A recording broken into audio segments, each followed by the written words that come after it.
그러면서 어쨌든 매년 여름마다 심지어는 겨울까지 그 전력 수급 불안 국민들에게 직접 거의 매일 뉴스를 통해서 방송되고 국민들이 거기에 대해서 주의로 환기해야 되고 긴장해야 되는 그런 상황이 되고 있습니다.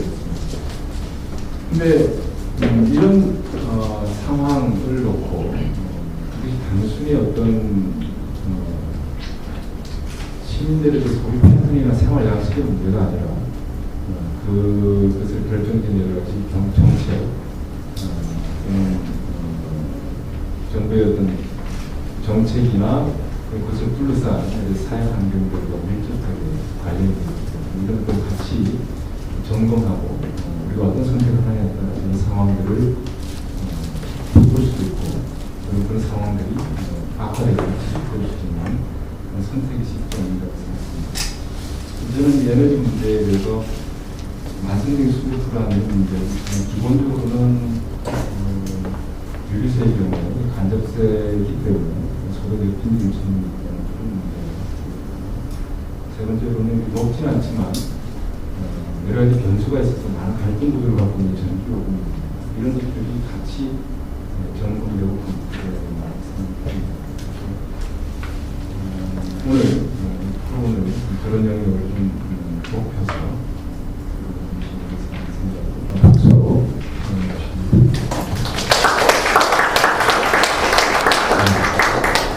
하시면 앉아서 하겠습니다.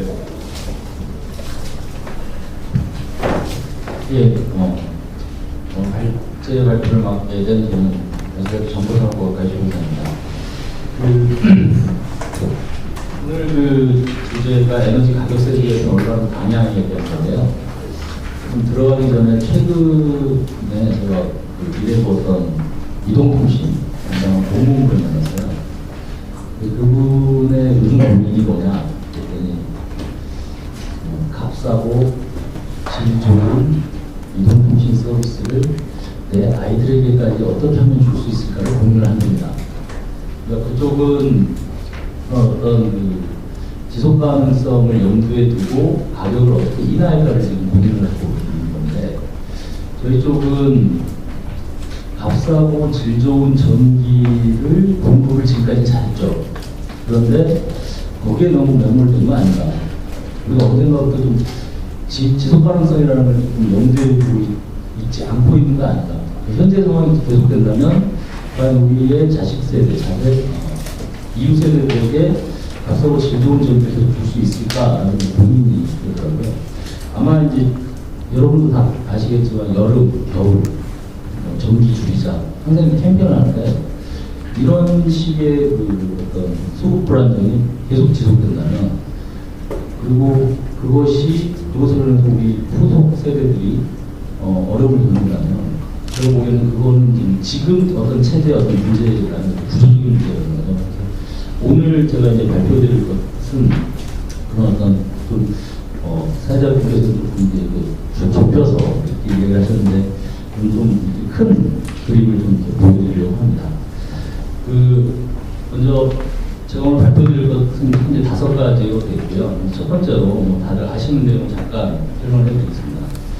아시겠지만 2011년 9월 15일 날 순환정전 사태가 발생을 했고요. 하절기, 동절기에 지금 전력량이 지속되고 있습니다. 지금 보면 동계 피크가 하계 피크를 넘어서고 있어서 지금 정전 위기의 위험성이 상존하고 있다고 그러는데 지금 이 자료를 보시면 지금 2009년도부터 지금 동계 피크가 하계 피크를 지금 넘어가고 있습니다. 그러니까 전력수 피부와 관련해서요. 그런데 문제는 뭐냐면 동절기와 하절기 그 사이의 그 기간이 짧아지고 있다는 거예요. 그러니까 사계절이 없어지고 거의 2계절씩 가고 있다는 거예요.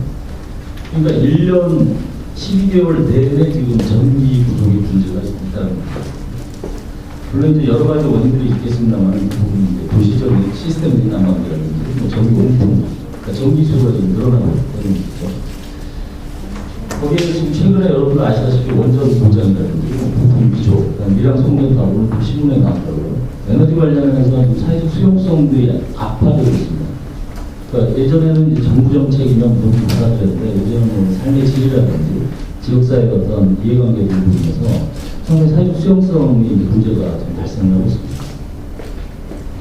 다음은 이제 그 에너지 믹스 조절하는 문제인데, 좀 전에 이제 보셨겠지만, 그 전기에 대한 수요가 좀 급격하게 증가하고 있습니다. 특히 이제 그 공장이라든지 가구와 상업과 산업에서 열 수요, 그러니까 열 수요가 과거에 이제 가스라든지 등 유류들이 감소했다면 이런 것들이 전기로 이제 대체되고 있는 거예요. 지금 아까 그 슬라이드를 다시 한번 보시면 과거에 이렇게 그 등유 같은 소비량이 99년도에 이만큼이었는데 이렇게 반면에 이만큼 줄어든 수요를 지금 전기가 이제 대체를 하고 있습니다. 그러니까 이제 그 급속한 이제 전기와 뭐 전환 수요 뭐 이런 이야기를 쓰는데 급속한 전기에 따라서 이제 그 전력 수요가 급격하게 증가하고 지난 1차 국가 에너지 공백 수입에 있어서 그 수요를 과소 추정하게 되는 과소 추정되는 이제 결과가 있었습니다. 결국에는 이제 이로 인해서 에너지 수급 불균이 나타나고 있고요. 그런데 이제 이런 것들이 이제 그 계속되면서 뭐 국가 전체적인 블랙아웃 이야기들이 이제 계속 나오고 있습니다. 이런 이제 에너지 수급 불균형 문제는 제가 아까 그 서부에도 말씀드렸듯이 구조적인 문제에 기인하고 있다는 겁니다. 결국 그 어떤 본질적인 해결책, 장기적으로 우리가 지속 가능성을 염두에 뒀을 때 어떤 큰 방향을 이제 새로 세워야 되는 거 아닌가라는 것이죠. 그럼 이제 왜 에너지 믹스 조절이 왜 실패했느냐? 뭐 많은 분들이 공감하시겠지만 지금 상대적으로 이제 전기 요금이 낮다라는 겁니다. 물론 이제 물가 안정이라든지 정부 정책에 있어서 이제 중요한 점, 물가 안정이라든지 이런 이유로 인해서 원가 공매층이 이제 과도하게 낮은 수준의 이제 전기 요금, 특히 이제 문제가 되고 있는 산업용이죠. 거기에 이제 그 국민들 같은 경우에는 또 휘발유라든지 경유, 유류 가격이 상대적으로 높게 책정되고 있습니다. 그러니까 국민들에게는 이제 이게 직접적인 부담이 되고 있는데 문제는 뭐 이거와 관련해서 여러 가지 이야기들이 나온다. 1차 에너지 석유 제품보다 2차 에너지 전력 가격이 더 낮아지는 역전 현상입니다. 그러니까 석유로 전기를 만들고 있는데 혹은 석탄으로 전기를 만들고 있는데 1차 에너지보다 2차 에너지가 더 싼 거죠. 그래서 뭐 신문에 최근에 많이 나오는 게 뭐 밀가루보다 짜장면이 싸다, 뭐 쌀보다 뭐 햇반이 더 싸다, 뭐 이런 여러 가지 그 표현들이 막 나오고 있더라고요. 그래서 이 자료를 보시면 실제 이제 그 우리나라의 전기 가격을 보시면 일본하고 일본하고 OECD를 비교를 보면 도시가스, 그다음 도유 전기를 보시면 일본이라든지 OECD, 유럽 국가들 같은 경우는 패턴이 죄송합니다. 패턴을 보시면 전기 가격이 상당히 비싸게 되어 있습니다. 근데 우리나라 같은 경우는 낮게 되겠죠. 반대로 이제 기름 등유 가격이 이제 꼭 높게. 참 산업용 같은 경우에는 이게 좀 심하고요. 특히 산업 전기 같은 경우는 일본이라든지 OECD 국가에서 상당히 낮게 되어 있습니다. 이 자료를 보시면 96년도부터 우리나라의 전기, 그 다음에 등유 로커실 가격 추이인데 자세히 보시면 98년 이전, 그 다음에 98년, 99년 이전에는 이 전기 가격이 비쌌습니다. 그러니까 제가 어렸을 때 보면 불 켜놓고 그러면 어머니라든지 아버지라든지 야 전기세 비싸 불 꺼야지 뭐 이런 얘기를 했던 것 같아요. 근데 어느 순간부터 그런 얘기가 없었습니다. 그리고 지금 2000년대 후반을 보시면 아시겠지만 이 전력 가격이 등유라든지 뭐 이런 그 유류보다 낮은 거죠. 이 가격 역전 현상이 발생했습니다. 그러니까 이렇게 그 에너지원 간의 가격 역전 현상으로 인해서 에너지 소비에서 이제 비효율성이 발생합니다. 합리적인 사람이라면 싸고 편리한 전기를 쓸 수밖에 없는 거죠. 기업도 마찬가지고. 그러면 이제 당연히 전기화는 이제 가속이 될 거고 지금처럼 수요는 증가할 수밖에 없는 겁니다. 그럼 이렇게 그 가격, 그다음에 세대로 인해서 이런 에너지 공간 왜곡이 발생하고 있기 때문에 이런 에너지 세제의 경우 여기서는 가격 세제의 경우라고 이야기하는데 이런 것도 이제 필요하다는 겁니다. 지금 뭐 아까 서두에도 말씀하셨습니다만 휘발유라든지 경유, 여기에는 지금 교통에너지 환경세라든지 LPG, 그 다음에 LPG 부탄 등유 에너지는 개별 서비스세 이런 것들이 과세가 되고 있고요. 특히 그 유류세 같은 경우는 상당히 복잡합니다. 아시겠지만은 세금을 두는 게 이중과세 체제도 있고, 그래서 이제 또 이런 어떤 여러 복잡한 대책으로 인해서 사회적 비용들이 여기 정확하게 내재되고 있지 않고 있고. 그거는 이제 전기 같은 경우에는 거의 세금이 지금 면세 수준이죠. 그러니까 유류에는 세금이 많이 붙고 전기에는 세금이 안 붙고, 그러니까 가격이 싸지고 사람들과 기업들은 이제 전기에 더 많이 집중하게 되고, 당연한 이제 결과가 나온 거예요. 그래서 지금 그 에너지로 간의 이런 어떤 조세 회복 문제로 인해서 에너지 소비 절감이라든지 에너지 효율성 개선에 대한 경제적인 인센티브가 되게 낮다는 겁니다. 왜냐하면 전기 가격이 비싸면 전기를 더 효율적으로 이용하려고 하는 기술 개발에 대해서 이제 노력할 텐데 그 유인이 없어지는 거죠. 왜냐하면 싼 전기 계속 쓰면 되니까. 지금 이 표를 보시면 지금 우리나라 에너지 전기에 대한 이제 세금 구조가 지금 어떻게 되는지를 보여주고 있는데, 보시면 아까 말씀드렸던 것처럼 전기 같은 경우에는 지금 뭐 부가가치세하고 전력산업 기반 비용하고 부가가치세가 요구됩니다. 반면에 휘발유라든지 경유중 LPG 같은 경우는 상당히 복잡한 많은 항목으로 지금 구성되어 있습니다. 그런데 이제 유류세 같은 경우는 지금 소비자 물가 지수를 놓고 보면 이게 지금 국민의 가계 지출에 영향을 미치는 크기라고 봤을 때 지금 뭐 휘발유가 지금 거의 3등이고요. 전기가 5등입니다. 그러니까 국민 생활에 이런 에너지의 어떤 가격이라든지 이런 것들이 미치는 영향이 크다는 거죠. 특히 또 하나는 이제 소득이 낮을수록 유류 비용이 차지하는 비중이 높아서 가계에 부담으로 작용을 하고 있습니다. 그러니까 아시겠지만 소비 제품에 부과된 세금이 소비자 가격의 50%를 차지하고 있기 때문인데, 근데 이게 또 곰곰이 생각을 해보면 우리는 이제 뭐 전문가분들은 가격과 세금을 구분해서 이야기를 해야 된다 뭐 이런 이야기도 하시는데, 실제 많은 소비자분들은 그냥 그 최종 가격을 그러니까 보시는 것 같아요. 그러니까 주유소 앞에 있는 그 가격 얼마, 리터당 얼마, 그중에서 세금이 얼마, 원가는 얼마 이렇게 구분 안 하시는 거예요. 아, 휘발유 1리터에 1,900원 이렇게 그냥 이 통으로 받아주시는 것 같아요. 여기 지금 이제 다음으로는 이거 전력 관련 세금인데, 여기 보시면 지금 한국 같은 경우에는 지금 상당히 낮은 수준입니다. 다른 국가들에 비해서 전력, 산업용 전력 가격의 세금 비중을 이렇게 비교를 해보면 상당히 낮은 수준입니다. 특히 이 전력 같은 경우에는 전력 생산 과정하고 송전, 배정 과정에서의 그 에너지 손실이 발생하기 때문에 추가적인 어떤 비용들이 발생합니다. 효율도 낮고 비용도 발생하고 있는데, 그렇기 때문에 가격이 일반적으로 비싼 게 맞는 건데, 한국 같은 경우에는 이제 낮은 왜곡된 구조를 가지고 있다는 겁니다. 결국 이런 어떤 전력의 어떤 효율성, 전력 생산과 송전 배정 과정에서 에너지 효율성이라든지 그다음에 사회적 비용 이런 것들을 고려했을 때 에너지 가격 왜곡을 좀 완화할 필요가 있겠다라는 겁니다. 지금 이런 문제들 때문에 지금 에너지 가격세 개편 방안에 대해서는 논의가 되고 있고요. 여러분 뭐 신문을 보셨겠습니다만 언론 자료를 좀 살펴보면 청와대 의뢰로 이제 도시재정연구원에서 에너지 개편 기본계획 수립 방안 보고서를 작성하고 있다. 이게 지금 2013년 9월 3일 그 신문입니다. 주요 내용을 보면 전력 공급에 대해서는 과세를 하고요. 그리고 화력발전 연료인 유연탄과 원자력에 이제 과세를 하는 겁니다.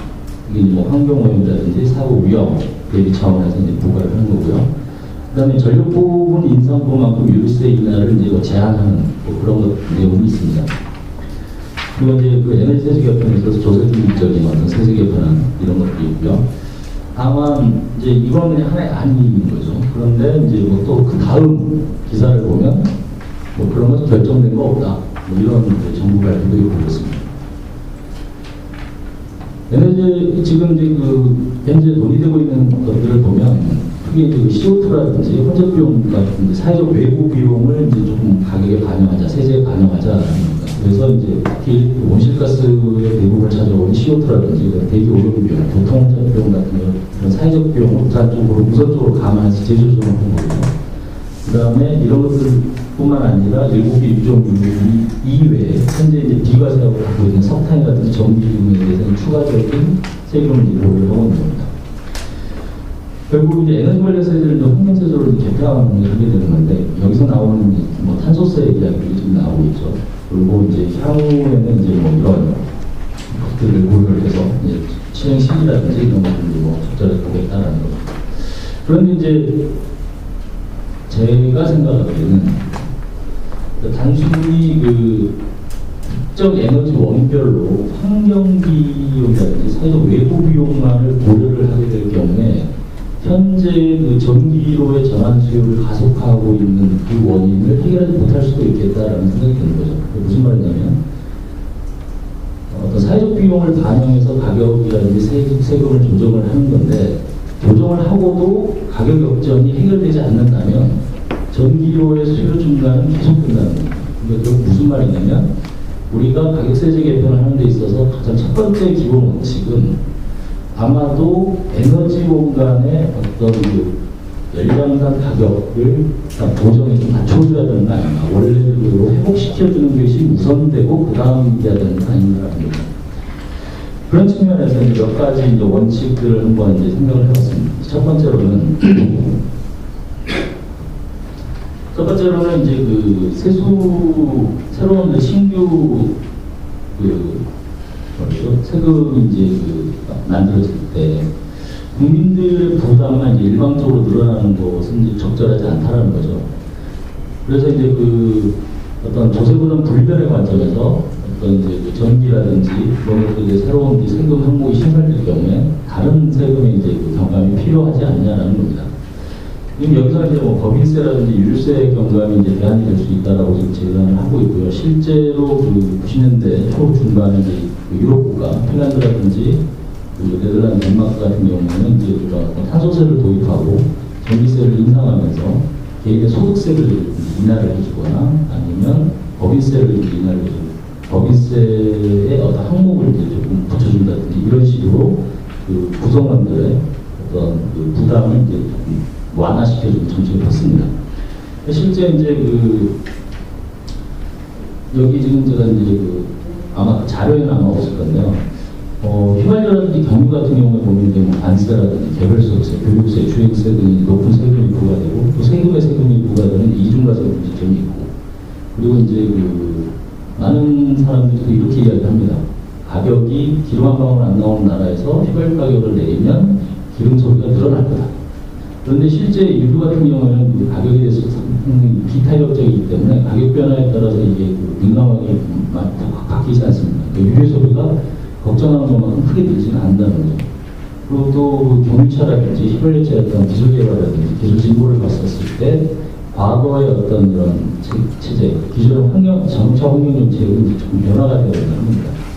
그리고 교통에너지 환경세가 이제 아마도 이거에 대해서 키가 될 것 같은데 교육세라든지 주행세가 여기에 연동돼서 지금 돼 있기 때문에 교통에너지 환경세를 이제 인하하는 방안을 이제 생각해 볼 필요가 있다는 겁니다. LPG는 그냥 통과시키고. 그래서 이런 전기라든지 석탄의 새로운 세금, 탄소세 개념이 이제 부과될 경우에 그리고 또 기존에 이제 뭐 휘발유라든지 경우에 또 새로운 항목이 뭐 조정이 될 경우에 결국에는 이제 개인의 이제 부담이 늘어나게 될 텐데 그런 부분들을 다른 어떤 조세를 다른 부분에 있어서 경감을 통해서 이렇게 줄여주는 것이 필요하다는 겁니다. 근데 이제 어떤 분들은 또 이렇게 이야기를 하시죠. 그러니까 전기하고 휘발유하고 대체 관계가 아닌데 그걸 어떻게 이렇게 하냐. 물론 충분히 이게 무슨 말씀인지 이제 이해가 되고요. 다만 이제 전체 에너지라는 큰 측면에서 봤을 때 개별 소비자의 어떤 에너지 지출을 이제 중립적으로 맞춰주자라는 관점에서 접근하면 되지 않을까라는 겁니다. 그런데 물론 이제 이런 소득세 개편에서 과거에 나타난 것처럼 이제 국민의 저항이라든지 국민의 조세 저항 이런 것들이 이제 조금 핵심 변수가 될 수 있습니다. 두 번째로는 이제 물가 안정의 원칙인데요. 그러니까 정책의 어떤 수용성 차원에서 에너지 세제 개편에 따른 물가의 영향을 이제 고려를 해야 된다는 겁니다. 지금 이제 아래 표를 보시면 알겠지만 어떤 동일한 가격 인상이 10% 가격 인상이 물가 수준에 미치는 영향들을 고민했는데요. 가장 큰 게 이제 전력입니다. 그러니까 전력의 신규 세금이 이제 들면서 가격이 인상되게 되면 당연히 다른 가격들, 다른 생활 필수품이라든지 이런 것도 이제 가격이 연쇄적으로 변하게 되고 영향을 받게 되는데 그런 것들을 이제 조금 경감시켜주는 측면에서 여기 보시면 경유라든지 도시가스, 그다음에 중유, 휘발유, LPG 등 이런 것들의 가격이라든지 세제를 동시에 이제 조정을 해서 국가 경제적으로 물가에 크게 이제 파급효과가 나타납니다. 물가 인상에 크게 영향을 주지 않는 상황에서 이 세제 개편이 이제 진행이 되어야 된다는 겁니다. 다음으로 소득계층별로 형평성이고요. 에너지 세제 개편의 영향이 소득계층별로 형평성 있게 작용이 되어야 된다는 겁니다. 그러니까 결국 이제 전체적인 소득세 분배 효과도 이제 고려를 해야 된다는 거고요. 마지막으로 이제 제가 좀 전에 말씀드린 것처럼 전체 그 개별 에너지원의 사회적 비용만을 이제 우리가 중심으로 접근하기보다는 전체 에너지 믹스의 측면에서 우리가 접근해야 된다는 겁니다. 그러니까 사회적으로 이제 합리적인 에너지 믹스의 도출이라는 거예요.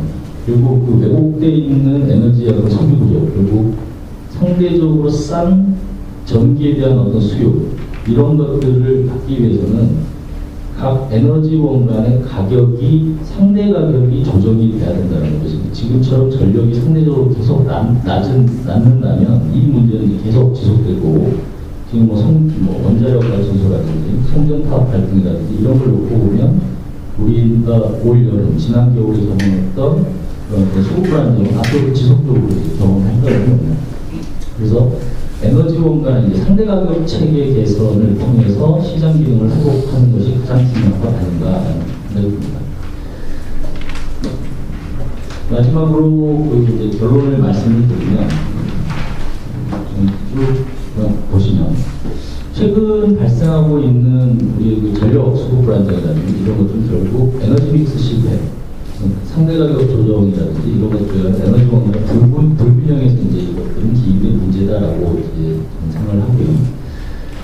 여기서 이제 에너지 믹스 조절 실패의 주요 원인은 에너지 가격 및 세금 체계의 왜곡이다라는 겁니다. 결국 따라서 이제 에너지 세제 개편, 가격 세제 개편을 통해서 올바른 에너지 믹스 정책이 필요하고요. 그 다음에 특히 이제 그 유류 같은 경우에는 국민 부담이 가중되고 있고, 전력 부분에서는 세금이 거의 없어서 전력 소비를 이제 과소비한다거나, 그다음에 신재생 에너지 보급이 이제 걸림돌로 작용하고 있습니다. 따라서 죄송합니다. 그리고 이제 현재 이제 정부는 환경세계는 탄소세를 논의 출발로 해서 에너지 세율 조정 같은 과세, 에너지 확대 논의 중에 있습니다. 그렇지만은 제가 맨 처음에 말씀드렸던 것처럼 지속 가능성, 고려를 했을 때 세수 중립의 원칙, 그리고 물가 안정의 원칙, 소득의 측면이라든지 형평성 원칙, 그리고 합리적인 에너지 믹스 달성의 원칙을 중심으로 우리가 에너지의 그 가격 세제 개편을 진행을 하는 것이 적절하다고 생각됩니다. 그리고 마지막으로 가장 중요한 것은 모든 개별 에너지원을 대상으로 하는 것이 아니라 그 모든 에너지원들 간에 모든 에너지원들을 통합적 시각에서 접근해서 상대적인 가격이라든지 이런 것들을 통합적으로 해서 합리적인 에너지 믹스를 염두에 두고 이 가격세제 개편이 진행돼야 된다는 뒤에 있는 것들은 제가 발표하면서 이렇게 보여드렸던 거고요. 이상입니다.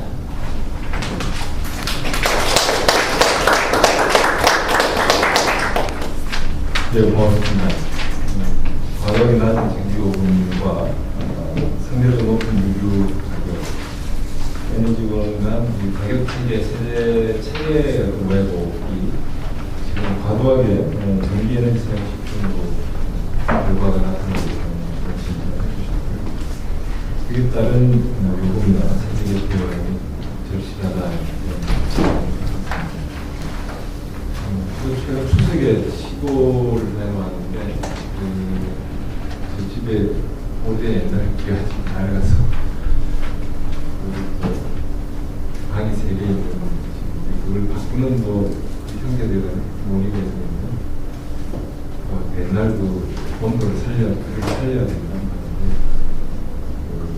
시골에 이제 형이 전기보일러가 제일 싼데 전기가 뭐 다른 토론이 필요 없이 그냥 모든 난방은 지금 전기로 그냥 결론을 내는 그런 현상을 본 적이 있습니다. 시골에 이제 소득도 이제 전기로 얘기를 하니까 어쨌든 그 전기 에너지로 모든 에너지가 사용이 집중되는 현상이 가격이나 세제 관련 체계 문제라고 하는 지적을 있습니다. 이게 따라서 향후에 정책을 만들고 선택하느냐에 따라서 소비자인의 부담 이런 측면도 결과가 되겠지만 에너지 사용의 패턴을 바꾸는 또는 전기에너지 수급 관련해서 직결되는 그런 영향을 보시겠습니다. 이 주제에 이어서 그건데 순서는 우리가 특별히 순서를 정하지 않았는데요. 순수히 나와 있는 대로 편의상 말씀 주십니다. 물론을 예상하고 하는 않기 때문에 평소에 생각하시는 주제 관련된 박수로 진행하겠습니다.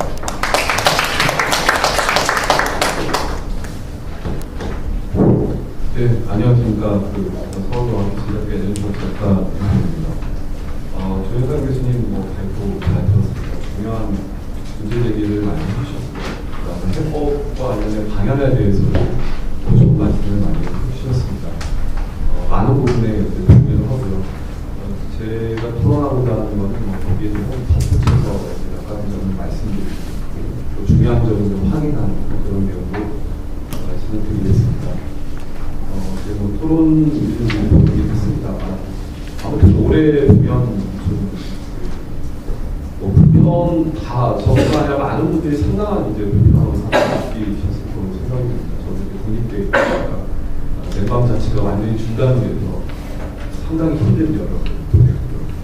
우리가 세계 제12위의 경제대국입니다. 작년에 GDP 기준으로 총객 기준으로 세계 12위인데 아마 30위까지 따져도 경제 수기로 이런 나라는 없었을 겁니다. 저기 세종시에 가서 보면 공무원들 사무실에 불 다 끄고 모니터 불빛에 의존해가지고 막 깜깜깜깜거리면서 일하는 모습 보면 이게 OECD 국가인가 특징이지. 거기다가 외국인들은 호텔에 서울시내 호텔에 머물렀다가 너무 더워가지고 다시는 한국에 안 온다고 이런 후진국이 어딨냐고 화를 내고 돌아갔다. 신문기사들을 보면서 굉장히 답답함을 많이 느꼈습니다. 재작년에 분명히 정부는 약속을 했습니다. 다시는 이런 수급위기를 일으키지 않겠다고 그리고 점점 분명히 약속을 했는데 아무것도 지켜지지를 못했습니다. 2년이 지난 지금 시점에서. 그런데 이게 앞으로도 해결된 기미가 별로 보이지 않는다는 점이 굉장히 안타까운 거고요. 그런 거를 해결을 하기 위해서는 결국 가격과 세대기, 경제적 유인 수단이 제대로 작동하지 않으면 안 된다는 그런 기본적인 제기에 전적으로 동의를 합니다. 수급위기가 생긴 가장 큰 원인은 수요의 급속한 증가입니다. 원래 예측했던 것보다 한 2배 정도 빠른 속도로 소비가 늘어났습니다. 그럼 이제 왜 늘어났냐를 우리가 살펴볼 필요가 있다고 생각되고요. 그런 면에서 가격이 굉장히 중요한 역할을 했다. 그러니까 전력 수요가 급격히 늘어난 부분을 보게 되면 범위는 누군지 명확합니다. 자꾸 정부에서는 일반 국민들 보고 집에 등 하나 끄고 에어컨 가동하지 말라고 국민들 대상으로 협박을 하는데 우리나라 전력 전체 소비에서 주택용, 즉 가정용이 차지하는 비중은 14%에 되지 않습니다. 이 14%의 비중은요. OECD 국가 전체적으로 보면 가장 낮은 비중입니다. 전체 전력 소비에서 가정용이 차지하는 비중은 OECD에서 꼴등입니다. 그 정도로 일반 국민들은 전기를 많이 쓰지 않습니다. 근데 이런 수급 문제의 주된 타겟을 가정용으로 담는 게 굉장히 잘못된 정책이고요. 그 주된 타겟이 무엇이 되어야 되냐면 50% 이상을 차지하는 산업용이 돼야 될 것이고요. 또 전력 용도 중에 보면 일반용이 있습니다. 일반용이라는 건 대형 건물이라든지 식당 이런 데서 사용하는 전기가 되는데 기존의 건물들은 유류나 아니면은 가스 이런 걸 통해서 난방을 하다가 최근에는 리모델링을 하면 전부 다 바뀌는 게 그 천정에서 냉난방 전용기로 바뀌고 전기로 바뀌게 된 것이죠. 그러면서 수요가 급증해서 수급 문제가 발생을 하게 된다. 그러면 산업용이나 이 대형 건물이 왜 바뀌거든요. 그거는 유류나 아니면 가스보다 전기가 더 싸기 때문이죠. 그런 잘못된 정책을 2년 전부터 지금까지 바로 잡았어야 되는데 정부는 전혀 바로 잡지 않았습니다. 오히려 그 문제는 더 심각해진 상태입니다. 그러다 보니까 우리나라의 그 전기화 속도, 전기화라 하면 에너지 전체 소비에서 전기가 차지하는 비중인데요. 2000년과 2010년을 비교하면 2000년에 10.8%에서 2010년에 19.6% 약 2배 증가했습니다. 반면에 1차 에너지를 사용해야 될 곳이 급속하게 전기로 대체되면서 석유가 전체 에너지가 차지하는 비중은 90년에 60%에서 2011년에는 한 50% 수준으로 대폭 줄었고요. 그나마 연료비는 더 많이 줄었습니다. 그 중에는 이제 naps가 늘어났기 때문에 숫자가 많이 안 줄은 걸로 보입니다. 연료 측면에서는 굉장히 많이 줄었습니다. 즉 급속한 탈석유화와 그 급속한 전기화가 현재 그 수급위기의 가장 근본적인 원인이다, 이렇게 말씀드릴 수가 있습니다. 이렇다 보면 어떤 문제가 생기냐면 세 가지의 큰 문제가 생기고 있습니다. 수급 문제를 떠나서 첫째는 안 써도 될 에너지를 더 많이 수입하게 되는 상황이 벌어지고 있습니다. 그러니까 1차 에너지를 사용을 하면 될 거를 굳이 전기로 전환됨으로 인해서 더 많은 에너지, 몇 배의 에너지를 더 쓰게 됩니다. 그러면서 무역수지에 상당히 부정적인 영향을 미치고요. 그리고 에너지 수입량이 불필요하게 더 늘어남으로 인해서 에너지 안보도 위험을 받습니다. 또 세 번째는 불필요하게 더 쓰므로 인해서 배출하지 않은 CO2를 더 많이 배출하는 그런 답답한 모습을 이제 가져오고 있다는 거죠. 그러다 보니까 우리나라 전력 소비량은 OECD 평균에 비해서 한 1.7배 정도 됩니다. 지속량 사용률이. 이렇게 비효율적인 소비 구조를 만들어 놓은 것은 이 정책가와 이 어떤 정부의 책임이다, 이렇게 말씀드릴 수 있겠고, 이 부분을 바로잡지 않으면 정말로 안 된다, 이렇게 말씀을 드릴 수 있습니다.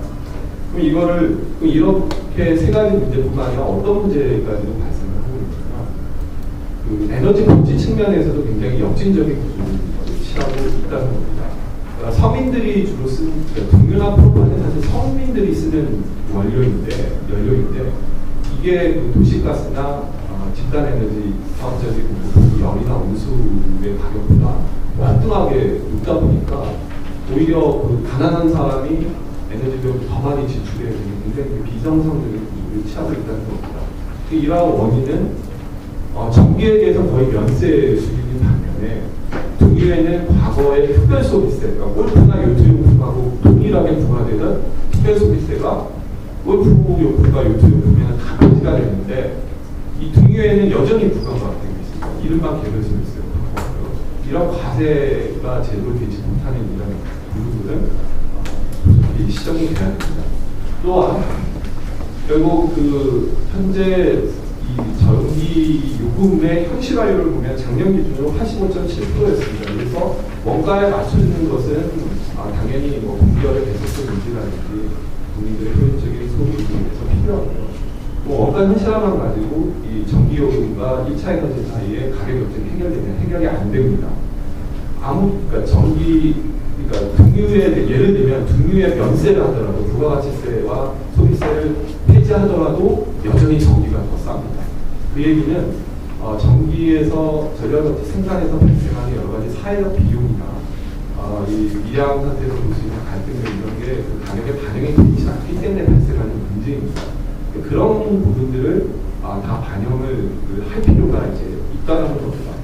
그러면 예를 들어서 이제 전기요금하고 등유요금하고 맞춰주려면 현재 어떤 수준이냐면 전기요금을 66%로 올려야 등유하고 유효연자 가격이 비슷해지는 수준입니다. 그 얘기는 이제 전기에 대한 왜곡된 가격 이런 것이 큰 문제라는 거고요. 그러면 전기에 대한 과세나 원가 현실화 이런 거 하게 되면 국민의 부담이 엄청나게 늘어납니다. 어마어마하게 늘어나고요. 그럼 그 부담은 어딘가에서는 경감을 지켜줘야 되는데 현실적으로 국민들이 에너지 관련해서 부담이 큰 부분이 무엇이냐? 이걸 보면 이제 유류세라는 겁니다. 예를 들면 발전 20페이지에 있듯이 2010년 기준으로 봤을 때 정부가 국세를 이제 진행하는데 국세의 14%가 유류세입니다. 그러니까 석유나 경유의 부가가치세도 그렇지만 그걸 제외하고 순수하게 유류세만 보더라도 국세의 14%면 정말 어마어마한 양입니다. 그래서 부가가치세가 28% 정도 되는데 그 절반 수준이 유류세라는 거예요. 정부가 너무 손쉽게 이 유류에다가 세금을 많이 붙여서 국민들의 부담을 가중시키면서 손쉽게 간접세로 세금을 징수하려 한다. 그래서 결국 국민들의 부담이 가중되고 있기 때문에 이 전기 쪽의 과세 시설을 통해서 추가로 벌어들이는 이 세수 증가분에 대해서는 다른 쪽에서 인하를 주는 것이 바람직할 거고요. 그랬을 때 주된 타겟이 휘발유 경유에 부과되기 때문에 유류세가 돼야 된다. 이렇게 판단이 됩니다. 그리고 결국 이제 전기에 대한 과세를 통해서 국민들의 부담이 이제 늘어나는 부분을 않는 유류세 인하로 대응을 해주고, 그다음 저소득층의 경우에 전기요금의 인상을 통해서 여러 가지 부담이 일어날 수 있는데, 그 부분은 에너지 가격 체계 안에서가 아니라 별도의 복지 프로그램을 통해서 해결해 주는 것이 맞다, 이렇게 말씀드리고 싶습니다. 이상입니다.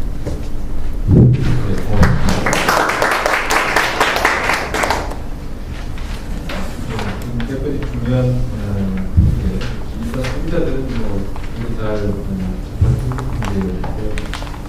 주택용 전기의 14% 불과하다는데, 우리 전력 대란이 날 때마다 계속 주동이 소비자 일반 소비자의 것을 보고 있어서 왜 이렇게 그것은 소비자단체들 그동안 전기요금 대부분 많이 나올 때마다 왜 자꾸 이제 가정용기자 문제가 뭔가 보상률 상대를 보고 가정용 전기에 계속 집중하는 마음, 4년부터 계속 나라 이렇게 주장을 하고 있습니다만, 그리고 지금까지 상황이 그렇게 근데 사실 이게 급속한 탈수교환 증가의 원인으로 하는데, 그 전기요금하고 에너지 용량 가격이나 세대 가격 상황을 전기요금이 제대로 책정이 되려고 하면 지금에 비해서 16%나 계속 상승이 돼야 현실화가 된다. 그리고 당장 취할 수 없는 선택이기 때문에 점진적으로 다른 대안을 찾아야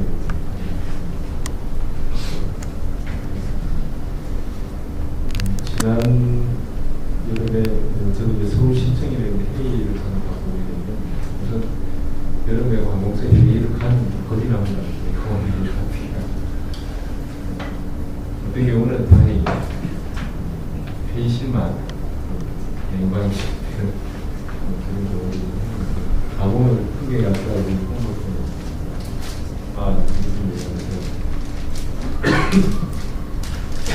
하나는 그 소형성 준비를 공무원 한 명이 한 개씩 다 쓰고 있고, 보면서 제가 보면 이제 실내 온도가 35도 정도 참담한 어쨌든 이런 일들이 국민들이 노력해서는 안 될 거라고 하는 정책 전환의 원인부터 바로 이어서 비슷한 맥락에서 소비자 맥락에서 말씀해 주실 것으로 소비자 맥락에 강정은 회장님께 박수를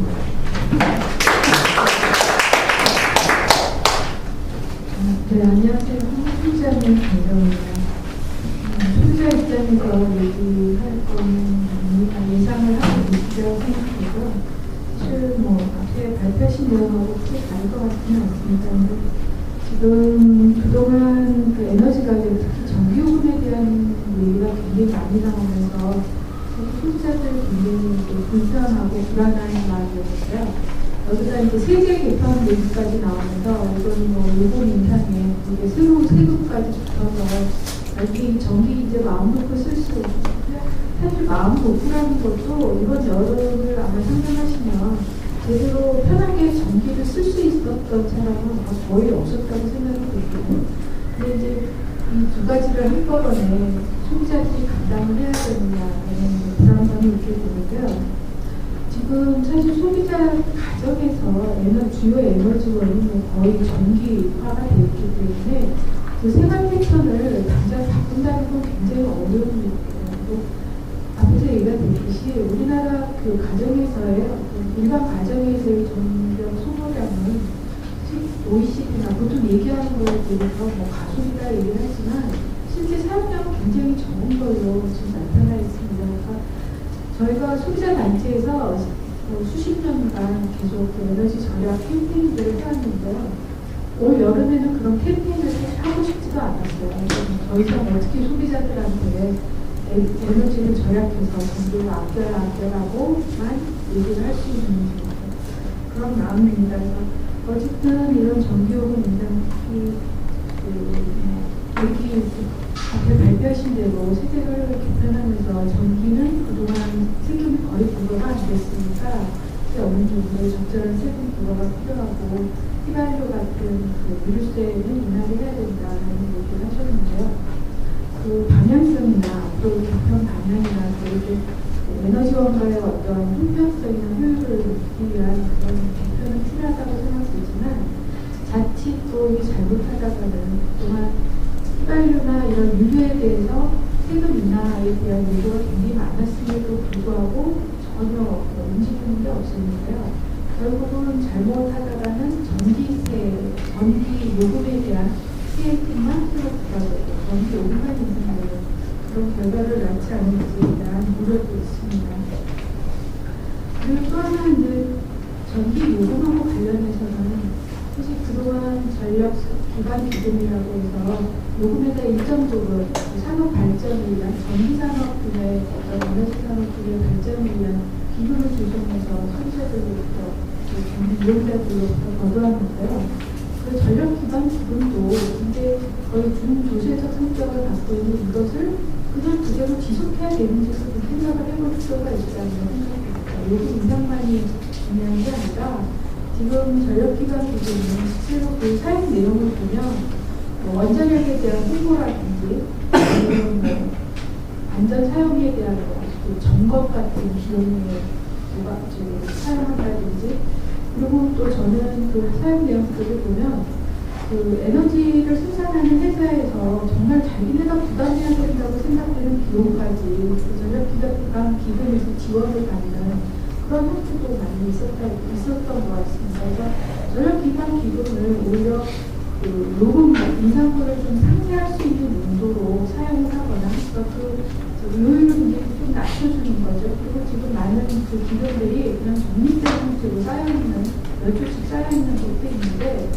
그런 것들을 좀 줄여주고 요금 인상을 좀 대체할 수 있는 방안 이런 것부터 좀 찾아야 되지 않나 하는 생각이 듭니다. 그리고 특히 전기 요금하고 관련해서는 지금 생산 원가에 미치지 못하는 그런 부분이 굉장히 강조가 되고 있는데요. 사실 전기를 생산하는 원료는 굉장히 다양합니다. 예를 들어서 수력 발전도 있고 원자력도 있고 아니면 정말 화석 연료로 석탄이나 다른 연료를 이용하는 발전도 있는데 거기에 원료에 따라서 전기 생산 단가는 굉장히 다양한 그런 거죠. 그래서 실제로 얘기하는 생산 원가라는 것이 한전에서 사들여오는 요금을 그 비용을 얘기한다면 여러 면에서는 굉장히 불일치되는 비용이 많습니다. 그래서 수력으로 발전하는 것은 굉장히 생산 단가가 낮은데도 불구하고 굉장히 고가의 사들여오고 그래서 그 생산 연료별로 굉장히 요금이 다양하기 때문에 전기 요금이 정말 생산 원가에 미치지 못하는 게 확실한가에 대한 의문도 생기고 있습니다. 그래서 그 전기를 생산하는 데 있어서 그런 여러 가지 효율성이라든지 아니면 전기를 지금 중간에서 거래소가 하나 있죠. 그래서 거래하는 데에 대한 여러 가지 비용이라든지 사실 이런 부분에 대한 검토도 같이 되면서 논의가 돼야 되지 않느냐 하는 생각입니다. 무조건 전기 요금이 생산비에 미치지 못할 것과 수요를 억제하기 위해서 올려야 한다는 것 굉장히 어떻게 보면 일방적인 주장이라고 생각이 들고요. 이용하는 사람의 입장에서 직접 그 비용을 지불하는 입장에서 정말 생산 원가에 대한 돈 같은 것도 이번 기회에 깊이 있게 돼서 정말 얼마를 부담해야 적정한 부담이 되는 건지 이런 부분도 좀 적극적으로 검토하겠습니다. 네, 고맙습니다. 에너지 공간의 가격 세제 개편의 방향을 논의를 하시지만 자칫 이것이 소홀히서 보면 결국은 전기 요금의 세원세가 부과되고 그리고 소비자 부담으로 기결되는 그런 위험, 그런 우려도 있다는 그거를 한때 전기 원가 제대로 보장이 안 된다고 주장하는 것도 생산 원가 부분에 대해서 여러 가지 펜션이 많다. 그에 대한 합리적인 개선이나 그런 게 필요하다는 부분입니다. 세 번째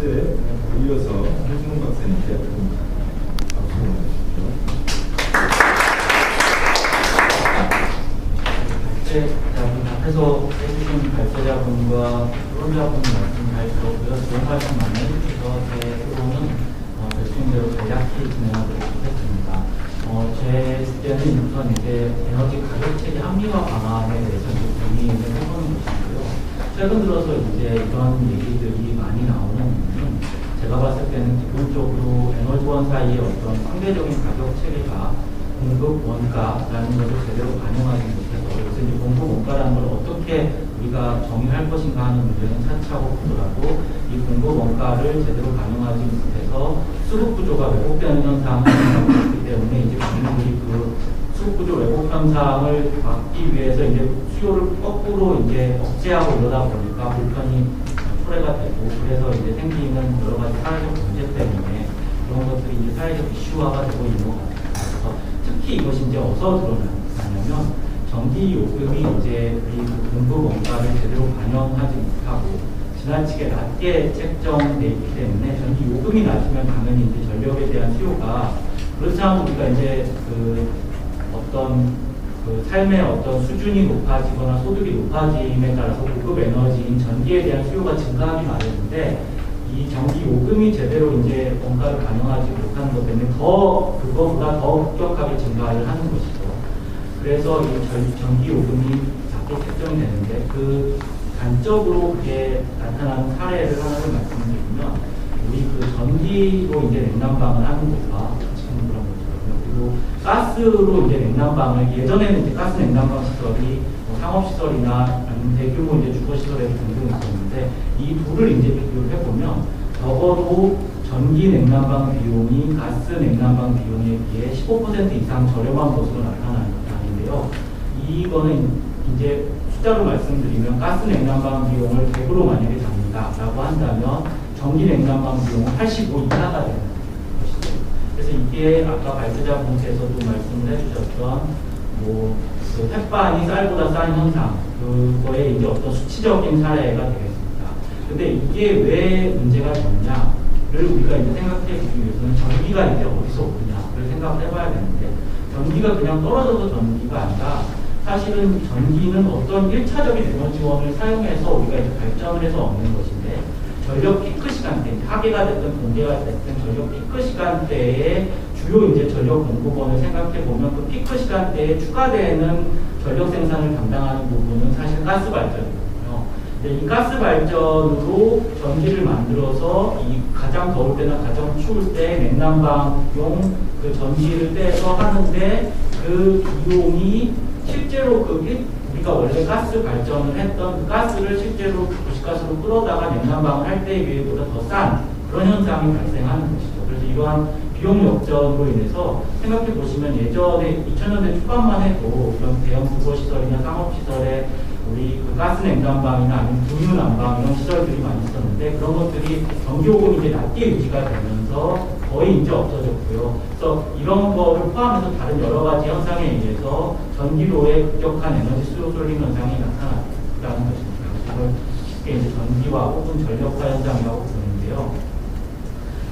제가 이제 관심을 갖는 부분은 이 전기화 현상이 나타나는 이유를 전기요금이 낮게 유지되고 있는 것이라고 보고 전기요금이 왜 이렇게 낮게 유지될 수 있느냐를 이 세제적인 측면에서 들어가서 보니까 그동안 이 발전 에너지원이었던 유연탄이나 아니면 원자력의 이제 에너지원인 우라늄 이쪽에 세금이 부과되지 않았다는 것이죠. 반면에 이제 다른 에너지원에는 세금이 계속 부과가 됐었고요.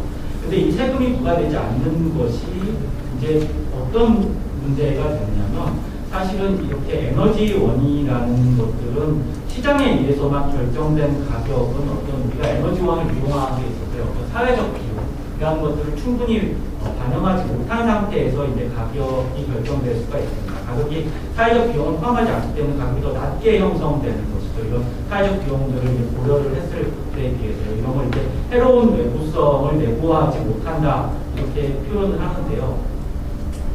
이런 이제 문제가 있는데 이런 사회적 비용을 이제 반영할 수 있도록 에너지원에 대해서 세금을 부과하는 것이 이제 에너지 세제가 되겠습니다. 그래서 에너지 세제가 이제 다른 세제에 비해서 이렇게 나쁜 세제라고만 경제학적으로 봤을 때는 경제 정책적으로만 봤을 때는 나쁜 세제다라고 얘기할 수는 사실 없습니다. 나쁜 세제라고 얘기할 수 없을 뿐만 아니라 사실 어떤 측면에서는 그 경제적인 효율성을 높여줄 수 있는 좋은 세제인 거죠. 다른 세제와 비교했을 때.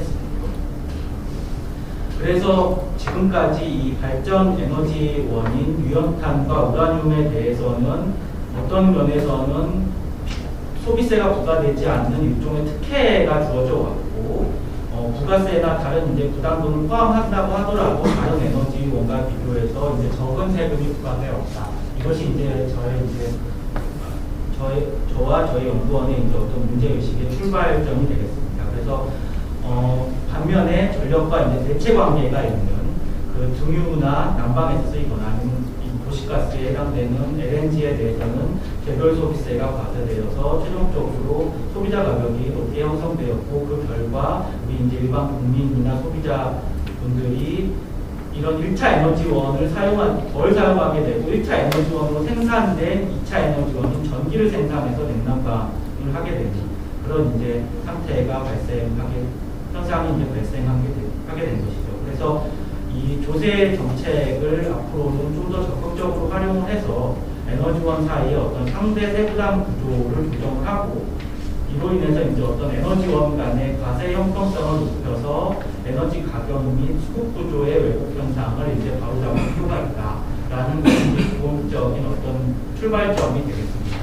그래서 그 상대 세부담 왜곡 현상을 주기 위해서는 발전용 유연탄에 대해서 과세할 필요가 있고, 그 LNG, 등유, 준유 등을 비롯한 전력 대체 에너지원에 대해서는 세율을 낮추는 방안을 고려할 수 있고, 이와 함께 원자력 발전으로 생산된 전력에 대해서는 또는 이제 원자력 발전의 이제 에너지원이 되는 우라늄에 대해서는 소비세를 이제 과세하는 방안도 함께 고려할 수 있을 것이다.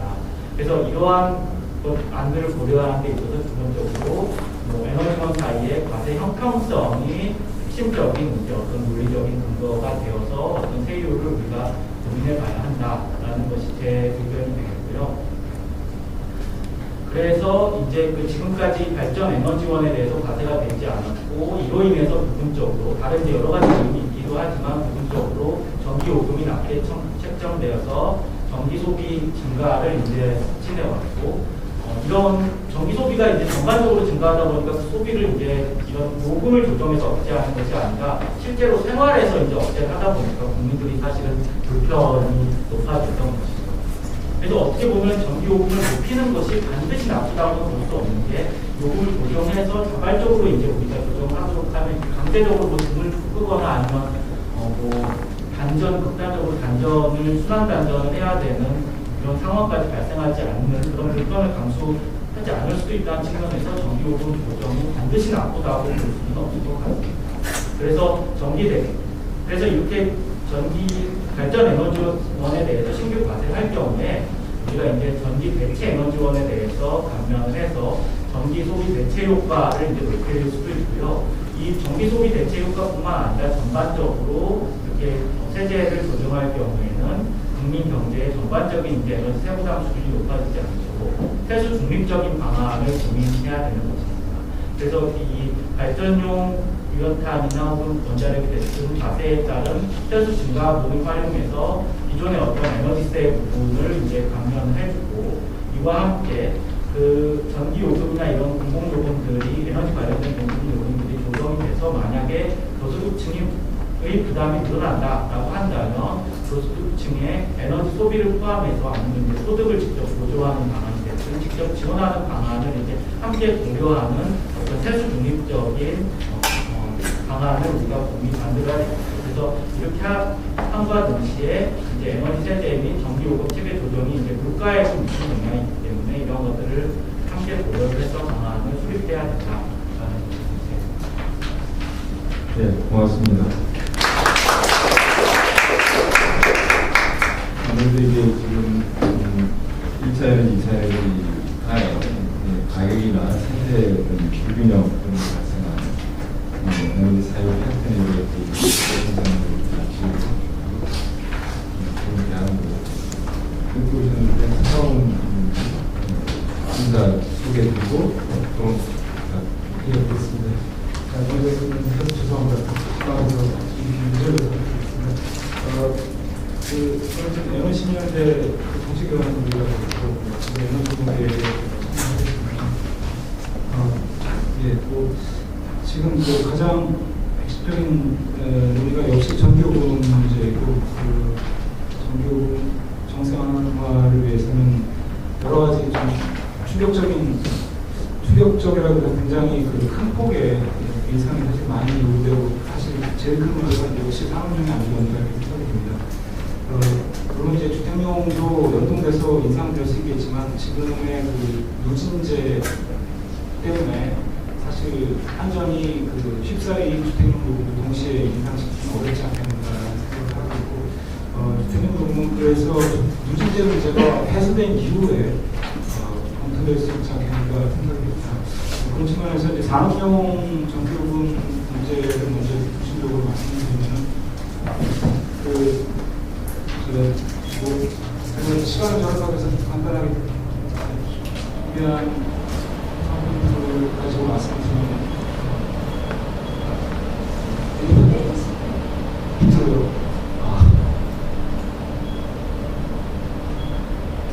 예.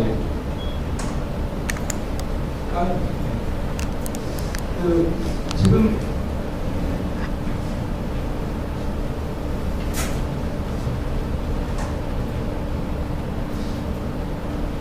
제일 큰 문제가 되는 게 역시 이제 산업용 전기요금이 너무 낮기 때문에 특히 1차 에너지 계획에서 기본 계획에서 이제 전기요금에 대한 개선 방안을 전혀 내놓지 않으면서 이제 2008년 직후에 사실 철강업계라든가 에너지 전기 다소비 업종들이 신규 투자를 2008년 직후에 굉장히 많이 투자를 한 상태입니다. 또 동시에 우연하게도 2008년 중심으로 해서 이제 국제유가가 급등을 했는데요. 그런 것들이 맞물리면서 보시다시피 이제 이 국제유가는 2008년에 피크를 찍었는데 전기요금은 하나도 개선이 안 된 상태고 그러다 보니까 위에 것이 이제 이 파란 그래프가 이제 주택용이고 밑에 이제 빨간색이 이제 산업용 전기요금입니다. 보시면 이제 이걸 연령 기준으로 보면은 이게 앞서 이미 말씀을 하셨겠지만 이제 굉장히 큰 폭의 차이가 나고 그러다 보니까 이제 수요가 늘어나니까 이제 지금의 오늘날의 지금 전력 수급 우리가 사실은 이런 가격 차이에서 이제 발생한다 이렇게 볼 수 있는데요.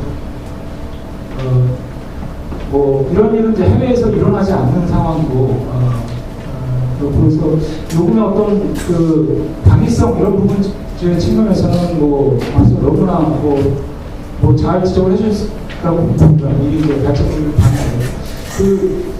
그래서 제가 추가적으로 말씀을 드리고 싶은 부분은 지금 상황이 제조업계를 중심으로 해서 이제 전기요금이 인상이 되면은 산업계의 가격 경쟁력이 약화돼서 여러 가지 경제 전반에 악영향을 준다 이런 주장들을 많이 하고 있습니다. 그래서 당장 내일 철강협회라든가 그런 데서부터 이제 전기요금 관련된 토론회를 또 하는데요. 보시다시피 지금 전기요금은 현재 제조업체들의 총 제조업가에서 불과 한 1.15% 저 맨 바닥에 깔려서 사실 숫자가 잘 보지도 않을 정도로 그래프상에서 이렇게 나타날 정도로 전기요금 굉장히 낮게 책정되어 있는 반면에 보시다시피 재료 구입이 예를 들면 철광석이라든가 또는 철스크랩이라든가 이 가격이 유가에 따라서 계속 지금 상승하고 있고 이 전체 제조업가에서 이 재료가 차지하는 비중이 약 70%에서 80% 정도 됩니다. 그 중에서 또 전기 다소비 업체는 이제 철강 같은 경우 보면은 이 비중이 보시면은 10년 전에는 이제 재료비 비중이 철강업계에서 재료비 비중이 72%였는데 2011년에는 이게 85%로 뻥충 뛴 상태입니다. 반면에 전력비 비중은 3%대에서 2%대로 낮아진 상황입니다.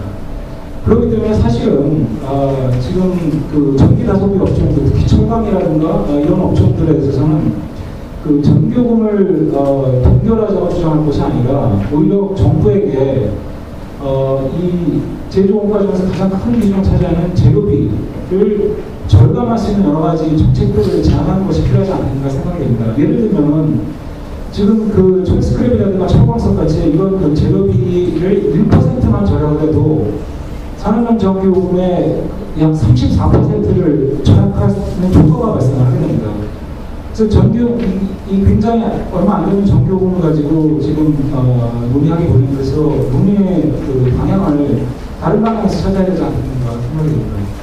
그래야 되는 더 절박한 이유는 지금 그 제조업체만 지금 그 제조원가가 올라간 게 아니라 전력산업도 제조원가가 굉장히 큰 폭으로 올랐다는 점입니다. 그래서 원가가 많이 상승을 했고요. 원가만 상승하는 게 문제가 아니라 지금 가장 정말 심각한 문제는 바로 이 수선비라는 항목입니다. 이게 뭐냐면 제조원가에서 수선비라는 항목이 2008년을 기준으로 해서 2조 3천억 원대에서 2천억 원대로 10분의 1로 대폭 줄어든 걸 보실 수가 있습니다. 이런 일이 왜 발생을 하냐면은 한전이 가격을 개선하지 않고 전력 수급 위기를 여러 가지 원가 상승분을 뭘로 대체를 했냐면은 그 발전 설비의 보수 정비를 대부분 다 축소시키는 방향으로 갑니다. 즉 설비를 배치 안 하고 보수해야 될 거를 보수하지 않고 이렇게 해서 원가를 절감하는 쪽으로 가다 보니까 어떤 일이 벌어지냐면 발전 설비가 가호운전, 안 그래도 그 지난 5년 동안 굉장히 높은 이용률을 가지고 가호운전을 했는데 설비가 제때 정비가 안 되면서 조기 노후화가 오게 됩니다. 그래서 지금 5년 동안 그렇게 불리하게 가동한 것이 아마 조만간에 수년 내에 이것이 결과적으로 발전설비 여러 곳에 무리를 줘서 장기 가동 정체라든가 이런 것이 아마 그 돌아서 올 가능성이 많습니다. 그런 문제이기 때문에 단순하게 지금 원가의 그 논쟁만 가지고 얘기할 것이 아니라 전체 우리나라 전력 그 인프라 자체가 지금 재투자가 안 되고 있다는 측면들. 그리고 또 하나는 이런 그 정비라든가 설비 교체를 위해서는 관련 또 전력 산업의 후방 산업이 이제 중전기 산업이라든가 발전 설비 산업이 또 있습니다. 이런 산업들이 그 지난 5년 동안 이런 추세 속에서 당연히 그 산업들의 생태계가 다 망가졌을 거라고 생각을 하는 것이 지금 그렇게 충분히 이렇게 예측을 할 수 있습니다. 그래서 장기적으로 사실은 전력 산업 전체가 지금 골병이 되는 이런 상황이고 이거는 1, 2년 안에 어떤 그 전력 수급 위기보다 더 심각한 문제를 일으킬 수 있습니다. 장기적으로 그런 측면들을 좀 검토를 또 해야 된다고 생각합니다. 그래서 그런 측면에서 사실은 최근에 원전 중단 사태가 어떻게 이해될 수 있냐면 한전이 지난 2008년에 유가 급등하면서 이제 다른 연료값도 다 급등을 했을 때 전기요금의 억제 대책으로서 한전 사장 직접 이제 이 여러 가지 주주총회라든가 이런 것을 발표한 것이 원전 이용률, 연료값이 가장 싼 원전 이용률을 최대로 90% 이상 운전을 한다 이런 그 정책을 발표를 했습니다. 그러다 보니까 한전의 그 이제 한국수력원자력의 그 행동 양식이 어떻게 변하게 되냐면은 일단 설비를 이용률을 높이기 위해서 정비기간을 단축 운전을 하게 됩니다. 그러면 원전에 당연히 가혹 운전을 해야 되고 또 하나는 원전의 공기를 단축시키는 과정에서 여러 가지 지금 최근에 가장 문제가 된 이런 그 제어 케이블 같은 부품을 인증하는 과정을 축소하거나 아예 생략을 하는 것이 조직적으로 묵인되는 그런 그 문화가 조성이 됩니다. 또 하나는 그 주요 기기들, 예를 들면 원전의 재기 발생이라든가 원자로라든가 이런 데 노후화가 진행이 되면 그 균열이 발생하고 그러면 저기에 교체를 해야 되는데 이걸 교체하려면 상당히 많은 비용이 들고 또 교체하는 기간이 길입니다. 또 이것이 또 이 원전 이용률 극대화 정책 차원에서 보면 이것이 또 이것이 진행되면 또 이것이 그 문제가 되기 때문에 결과적으로 교체를 또 지원을 하는 이런 또 문화가 또 형성이 됩니다.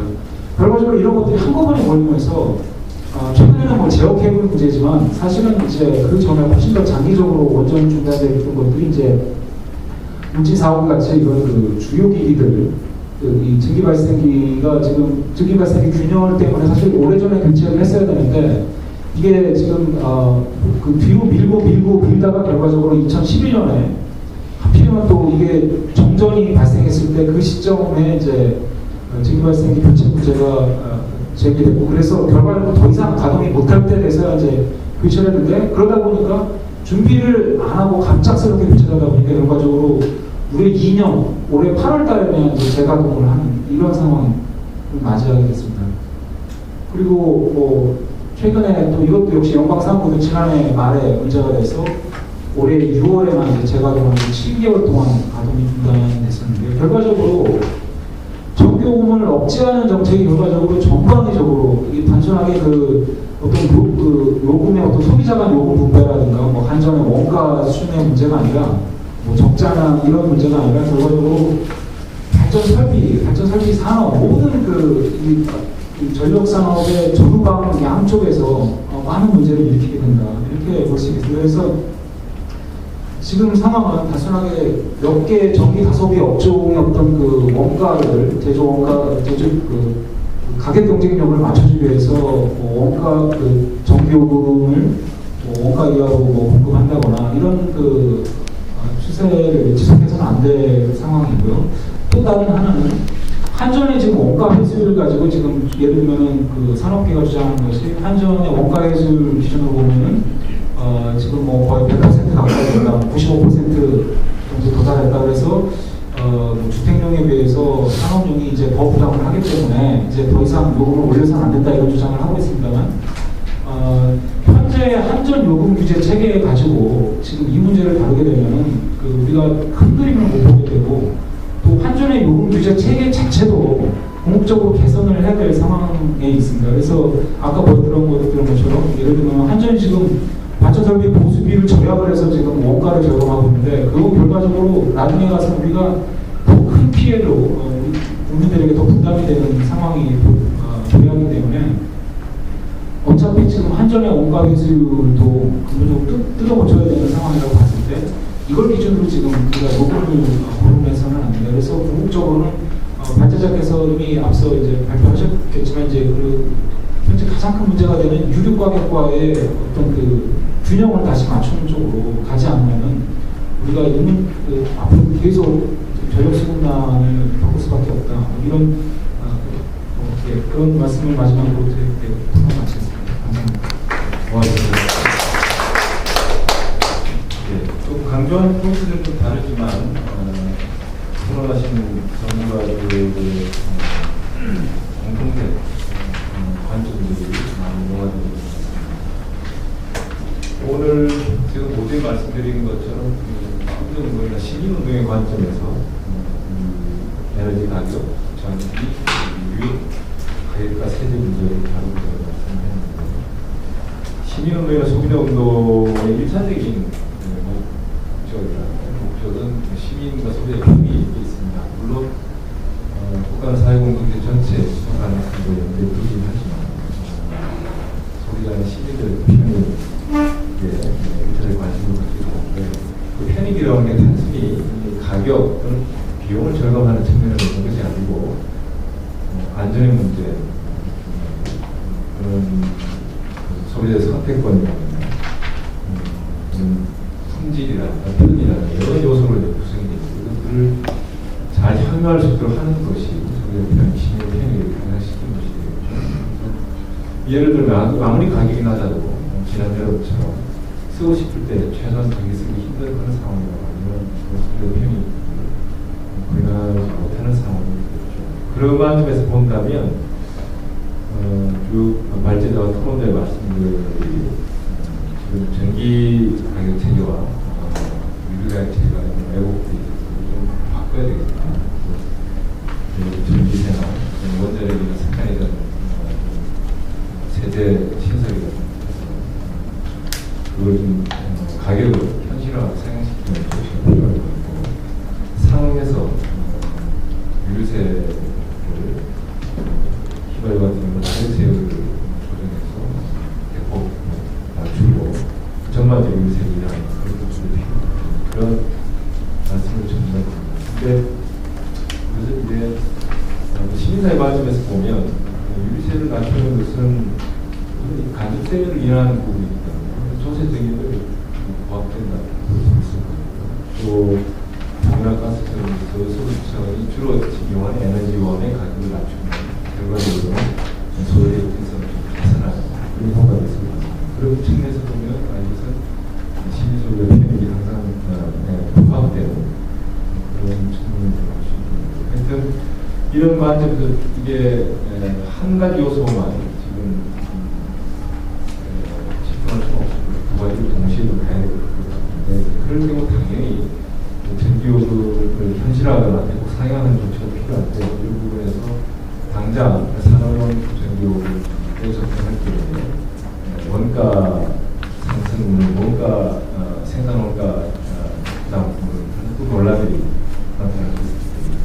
그런 경우 실제로 성은 위원님 말씀처럼 전기요금이 차지하는 생산가가 1 내지 2%에 불과하기 때문에 크게 걸릴 부분이 아닐 것 같습니다. 하여튼 그런 전반적인 토론을 이어지 왔다고 생각합니다. 그래서 프로의 말씀을 하기 전에 교수님께서 또 발전 토론을 진행해주셨고 실제로 국가의 기본적인 책임을 하고 계시거든요. 그리고 코멘트를 좀 듣고 프로에 계신 분들이 혹시 다른 의견 토론 부탁드리겠습니다. 네, 안녕하십니까. 최근에 가격 에너지 세제 블랙아웃 스토프라는 그런 언어들이 이제 난무하는 수준이고요. 여기에 대해서 이제 사회부분이 이제 활발해질 것같습니다.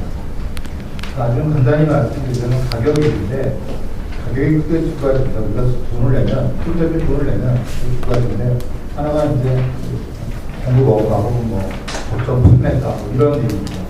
그러니까 소비자하고 판매자 간에 이제 적정한 거래 비용, 거래에 대한 비용이죠.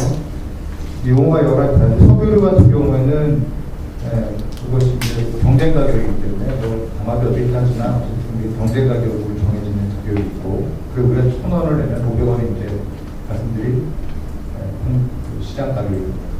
전기는 규제 가격인데 93% 정도 원가율이 기준되어 있으니까 7% 정도를 이제 한전이 싸게 팔고 있고 가스는 뭐 발전용하고 도시가스 간에 이제 이게 이제 말하는 코스트입니다. 쉽게 말하면 판매자 입장 코스트고 우리가 내는 비용인데 여기에 뭐가 얹혀지냐면 이제 외부성이라는 이름으로 세금을 내립니다. 이 위에다가. 그러니까 이제 우리가 석유를 500원의 코스트인데 야 여기에는 500원을 사고 팔면은 이걸로 인해 가지고 대기도 나빠지고 뭐 복잡해지니까 그거를 줄이기 위해서 세금을 걷다. 그래가지고 500원 위에 다시 500원을 걷어서 1,000원으로 이제 거래하게 하는 거죠. 그게 외부성을 반영한 겁니다. 가스는 이제 외부성 일부를 반영했고 전기는 사실상 외부성을 반영하지 않았죠. 그래서 가격이 유류 500원, 코스가 유류 500원, 전기 500원이면 500원, 500원인데 이게 1,000원이 되고 이거는 500원이 돼가지고 겁니다.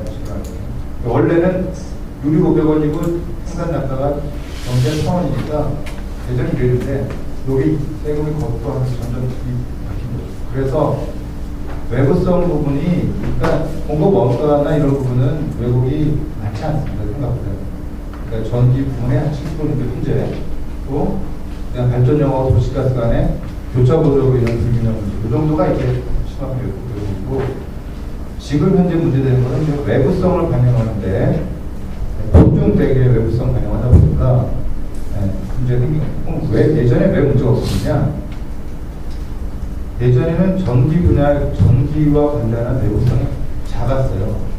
왜냐하면 입지 부족도 없었고 여러 가지 이제 발전 부대 비용이 없고 깨끗한 에너지고 갈등 관리 잘 됐고 그러다 보니까 이제 외부성이 없어요. 최근에 들어서는 전기가 후쿠시마 사태에서 전력 밀양 사태 있죠. 여러 가지로 인해서 이제 외부성이 노출되는데 이 전통적으로 바라보던 복잡병이나 환경비용과 다른 형태의 외부성이 가시적으로 드러난 겁니다. 가장 대표적으로 입지 비용이 늘어난 겁니다. 어쩌면 입지를 확보하기 위한 비용이 많이 는 겁니다. 근데 석유는 우리가 공급 과잉일 정도로 공급 캐파를 많이 가지고 있기 때문에 현재 입지 가지고 그냥 커버가 되는 거예요. 추가 입지가 필요한데 전기는 생산이 될수록 계속 입지를 확보해야 입지 확보가 안 되다 보니까 이제 미량 같은 문제나 등등의 여러 가지 관련 사안이 발생해서 여기서부터 외부성이 이제 강하게 발생하기 시작하는 겁니다. 예를 들면 그런 거죠. 그래서 지금 논쟁이 되는 거는 그래서 가격 논쟁이 아니라 이제 세제 논쟁으로 바뀐 겁니다. 근데 여기 보면 이게 아시다시피 과도한 정규화라는 말씀 많이 하시는데 이 과도한 정규화라는 게 전기화 자체가 나쁜 게 아닌데 왜 과도하다는 말씀이냐면 공급이 못 쫓아갈 수가 있다. 그래서 문제가 되는 겁니다. 공급이 쫓아갈 수 있으면 전기화를 지금 토탈 일렉트리피케이션은 그냥 해버려도 상관이 없어요. 다시는. 그냥 전전화로 가도 문제가 없는데 발표도 짓는 문제라든가 송전망 문제라든가 이런 부분들이 공급이 지연되다 보니까 수요에 비해서 이게 굉장히 눈앞에 위기로 닥친 겁니다. 그냥 수요가 든다, 에너지 수입이 된다 이런 거 말고 눈앞에 이제 블랙아웃이 이제 있는 거죠. 현재까지 있었던 블랙아웃 위기는 이 전문가 그것을 블랙아웃이라는 용어는 안 써요. 그냥 순환 단전 이 정도 쓰는데 앞으로 발생할 거는 절대적 위기가 옵니다. 그래서 이 문제를 어떻게 처리하다 보니까 가격 조정을 할 수밖에 없고 가격 조정의 본질은 7% 남은 원가율을 7% 하다면 전기에 7% 올리기 가지고 처리되는 게 아니라 이 외부성을 제대로 다시 점검해 봐야겠다. 그래가지고 전기에 발생한 외부성을 두다 보니 이제 이게 생소하다 보니까 기존의 세제 정책에서 바라보는 외부성과 무관합니다. 기존의 외부성은 환경, 보역, 교통원자 이런 것도 또 새로운 외부성인데 쉽지 않은 외부성인데 계량되기 어려운 이런 문제라든지 그래서 이게 세제 문제고 가격 외부성 문제이고 현재는 과도한 전기화에 대한 공감대가 이제 충분히 있어서 단지 비용이 높아지는 게 아니라 아까 우리 사회분들 말씀처럼 없는데 전기가 이런 문제는 없는데 좀 비싼 건 문제가 없어요. 그러니까 없으면 문제되는 건데 근데 그 정도로 가는 상황이 가다 보니까 이제 피지컬 컨스트레인트로 작동한 겁니다. 그냥 코스트 컨스트레인트가 아니라 그래서 이 전기화를 앞서겠다. 전기화의 본질은 결국은 가격이다. 가격의 내용을 보니 세제다. 그런데 여기에 대한 공감대는 어느 정도 있다고 봅니다. 조정을 해야 된다는 공감대는 이미 국가적으로 이미 형성되어 있다. 문제는 뭐냐면은 그리고 이제 곧 그렇게 나갈 겁니다. 이렇게 될 겁니다. 이제 확정될 텐데 문제는 현재의 이퀄리브리움이 있다는 예전의 이퀄리브리움 정상 시절 지금은 전기요금이 쌀이 햇반보다 더 비싼 이 왜곡된 이퀄리브리움 이 이퀄리브리움 균형점을 다시 원래 이퀄리브리움 보내는 과정이 이제 어떻게 보낼 거냐 방향은 정해졌는데 이게 쉬운 게 아닙니다. 이게 가역적인 것이냐 비가역적인 것이냐 한번 전기에 맛을 들인 분들이 가장 등유 보일러 쓸 것이냐 본인을 쓴다 하더라도 이런 문제부터 시작해서 이거를 다시 정상으로 돌리는 과정에서 이해관계자들의 이해관계 조정이 다 됩니다. 철강협회 입장 다르고 여기 정유사 입장 다르고 유광석기자 입장 다르고 농업민 입장 다르고 이 모든 이해당사자들 한 개개인이 소속감이 여러 개거든요. 저는 중산층일 수도 있고 뭐 일반 소비자일 수도 있고 그 학교에 근무하고 뭐 이렇게 돼 있잖아요. 이 복잡한 이해관계 조정을 과연 어떤 방식으로 할 것이냐가 관건이 됩니다. 지금 이제 원론적인 분야에 공감이 됐고 그러면 타 입장에 달라요. 에너지 공급사는 물건 비싸게 팔아야 하지만 그래서 전기공약은 자기 비용도 높아집니다. 그 다음에 전기 비용을 높이면 전기 소비 업종은 손해보지만 그렇지 않은 업종은 또 상관없는. 그래서 현재 이 고착 이렇게 왜곡되는 이퀄리브리움 속에서 고착화된 이해관계를 과연 어떤 식으로 조정할 것이냐 방향은 정해졌는데 그러다 보니까 이제 조만간에 이 조정은 결국은 상대가격 조정에 대한 부분은 이제 고정돼 되고요. 이거를 세수 중립을 할 것이냐 증세 기조를 할 것이냐라는 이제 큰 관리 기회는 남아있는 거라고 봅니다. 아직 증세 기조를 조정할 것이냐, 이 상대가 조정해 가는 것밖에 이제 만들어졌다고 봐야 돼요. 문제는 이거를 증세 베이스로 갈 것이냐, 세수 균형으로 할 것이냐, 즉 보려면은 전기요금만 대폭 올리면 됩니다. 그러면은 증세 기조에서의 원가 가격 정상화되고, 전기요금을 조금 올리고 유류세를 대폭 낮추면 이게 지금까지 소비자단체가 주장했던 거는 저는 이제 소비자 시민을 보니까 되게 오래됐어요. 소비자단체는 전기요금 동결 유류세 인하잖아요. 그거는 감축 기반의 감세 기반의 이제 적응법이죠. 지금 우리나라 소비단체 요구는 그런 거예요. 정교금 동결의 유류세 인하. 이거는 간세 기조의 이퀄리브리움이고, 그 중간에 있는 게 세수 중립적인 방법이 정교금 일부 인상, 유류세 일부 인하. 이 세 가지 됩니다. 그러면은 이 길이 어느 길도 다 쉽지 않은데, 어느 길도 쉽지 않습니다. 일반 소비자 입장에서 저는 감각의 소비자단체 쪽 오히려 소비자 쪽이 강하고, 소비자님은 아무래도 환경단체, 환경적인 강한데, 어쨌든 이 문제에서 증세 기조로 조정하느냐, 세수 중립을 조정하느냐, 강세 베이스로 조정하느냐 문제는 근본적인 갈림길이고, 또 이걸 자세히 보면요, 여기서 발생하는 수없이 많은 이해관계들이, 자그마한 이해관계들이 또 여기와 또 상관이 있습니다. 과연 대한민국이 이러한 이해관계 조정을 얼마나 해낼 수 있을 것인가가 앞으로의 관건이다. 그러니까 에너지 가격 간의 상대 가격 조정은 그거는 이제 공감되어 있다, 이렇게 봐야 될 것 같습니다. 아니면 정말 블랙아웃으로 가니까 좀 불가피하니까. 그래서 이 이퀄리브리움은 어떤 패스로 갈 것인가, 그때 발생하는 이해관계자, 산업계도 A 산업계, B 산업계 다 업종별 다 다르고요. 소비자도 계층별로 다르고요.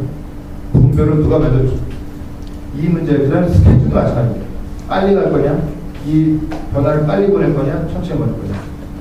천천히 단계적으로 가면은 정책 전환의 의사결정은 쉽고 그 대신에 효과는 걸리죠.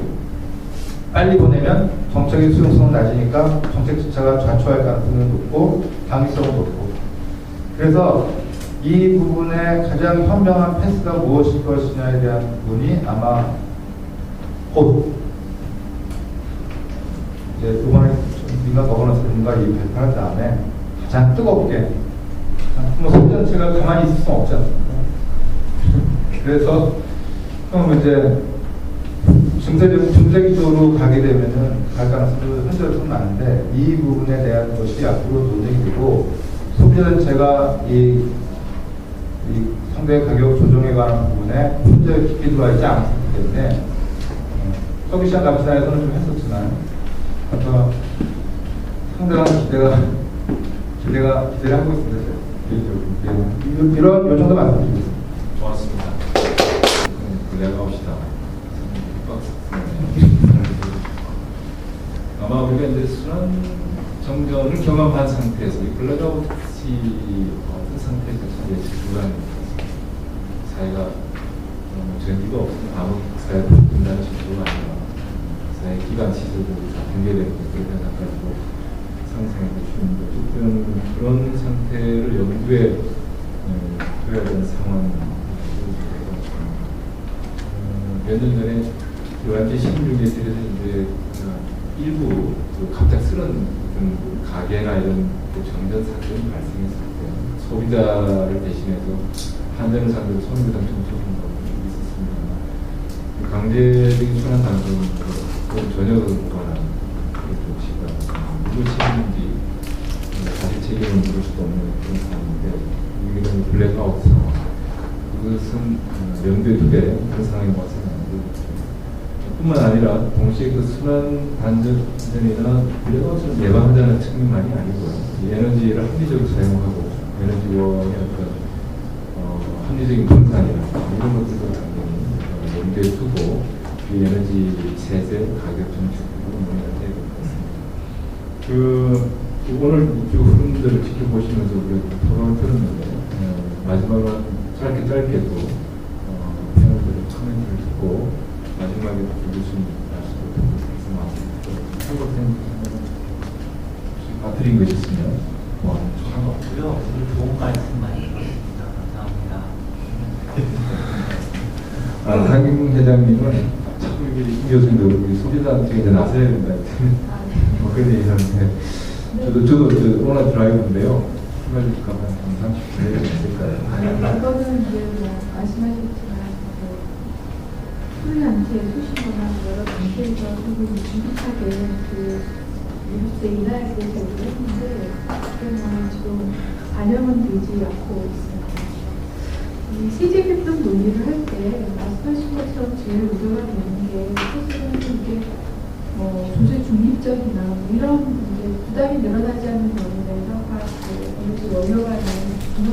보세요. 그래서 지양하지만 결국은 이게 증세로 갈 가능성이 큰 게 아니냐는 게 사실 일반적인 우려라고 생각이 되고요.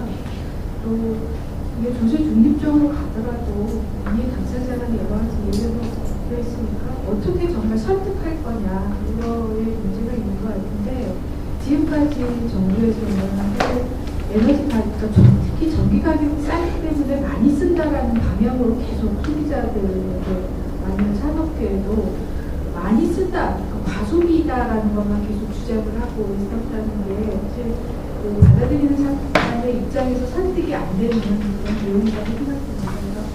어떻게 보면 사실 이게 꼭 필요한 방향이라고 사회 전체적으로 얘기가 될 수 있다면 어떻게 소비자를 설득해야 되는지에 대한 것도 좀 충분히 생각을 하고 얘기를 진전을 시켜야 되지 않나 생각되고요. 에너지 가격이 쌓이기 때문에 소비를 많이 한다는 이런 식의 관점만 사실 얘기를 한다고 하면 설득에는 실패할 거라는 생각이 들고요. 그런 부분에서 오늘 그 토론회가 상당히 의미가 있었다고 생각합니다. 고맙습니다.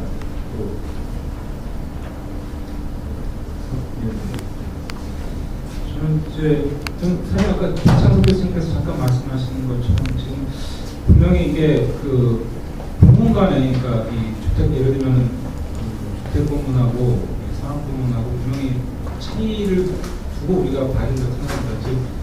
지금 그 가격 신호를 사실은 주택용은 이미 문제가 있기 때문에 가격 신호를 사실 여기서 더 안 줘도 더 사실 쓸 수가 없는 상황입니다. 그래서 뭐 순서를 아까 이제 사회자님께서 이제 제안을 하신 것도 있는데 이제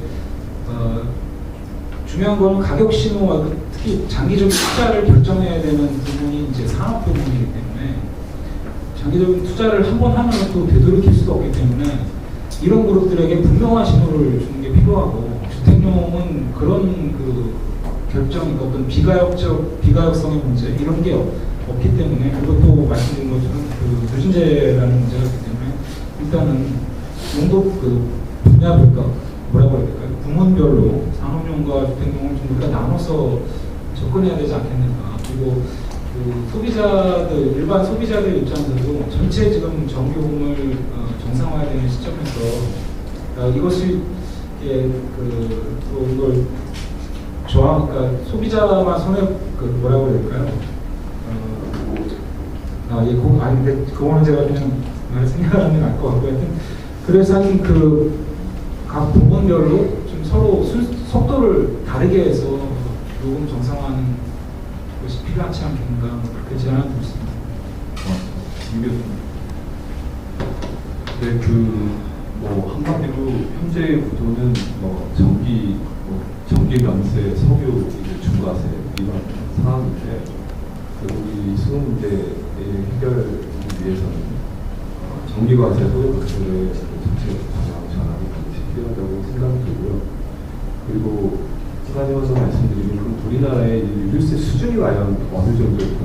그래서 기획재정부나 정부에서 나온 자료를 보면 휘발유나 경유 가격에서 그 세금이 차지하는 비중을 비교하면 OECD의 상위권이 아니다라고 정부에서는 주장을 하고 있습니다. 그런데 그거를 이제 구매력 지수, PPP로 조정을 해가지고 한번 비교를 해보면 우리나라의 휘발유나 경유의 유류세의 수준이 세계에서 한 7위, 8위 정도를 차지하고 있습니다. 그러면 우리하고 마찬가지로 제조업을 기반으로 하고 있으면서 또 에너지가 부족한 여러 다른 나라와 비교해보면 또 사회자님께서는 일본하고 비교해 주셨지만 사실 유사한 환경에 처해 있는 다른 나라에 대해서 비싼 편입니다. 그럼 결국 국민들에게도 부담을 주고 있는 거고요. 또 휘발유 경우가 보면 일반 시민들만 쓰는 것이 아니라 산업용의 중간재로도 또 광범위하게 활용이 되고 있습니다. 왜냐하면 수송이다 하더라도 산업 용도로 쓰이는 부분들이 있거든요. 결국 산업계에도 부담을 주고 있습니다. 그래서 국가 전체적으로 그 부담을 주고 있기 때문에 전기 쪽의 과세로 세수가 증가한다면 그 증가분의 전부는 아니다 하더라도 일부는 유류세 인하고 국민들의 부담을 경감하는 지원 조치가 반드시 취해야 된다. 그렇게 말씀드리고 싶습니다.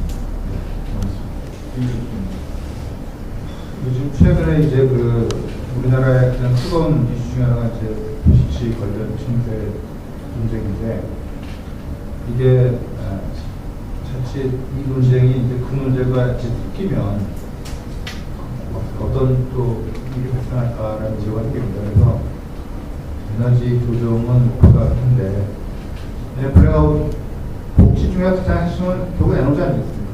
에너지 없으면 아무 복지가 아무런 의미가 없는 거죠. 그래서 복지 중에 복지가 에너지인데 에너지 문제를 정상화하기 위해서 세제 조정을 해야 되는데 이게 또 다른 논쟁으로 들어가게 되면 어려워서 이게 딱 나갔을 때 이번 정부 들어서 세 번째인데 보이스는 다르지만 소득세 딱 얘기 나와서 바로 여론의 질타를 갖고 낭패를 받고 두 번째가 누진제 얘기 잘못 꺼냈다가 상업용 얘기했잖아요. 지금 또 바로 정책이 자초하고 이번에 나가야 되는 민간 거버넌스에서 이제 시민단체 정부 포함해서 나가긴 하지만 이게 또 혹시 또 정무적인 판단 정부가 한번 나갔다가 나가자마자 요즘에 딱 나가자마자 다음날 결판이 나니까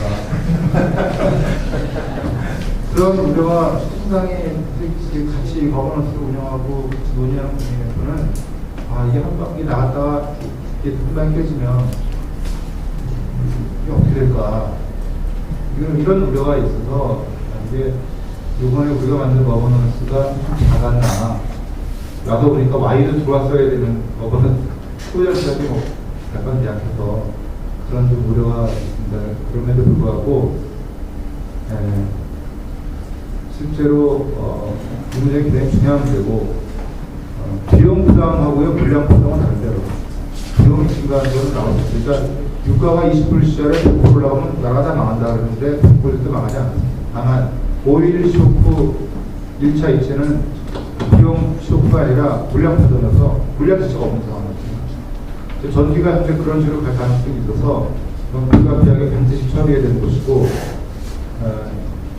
그래서 이번에 이제 서로 민간 간에 합의돼서 뭐가 발표될지 논의 자체가 좌초될지는 며칠 내에 봐야 되는데요. 어떤 형태로 가더라도 이 정확한 로드맵과 원칙을 법은 못할 거라고 합니다. 원가 상대가 조정이라는 원칙은 손은 못 된다.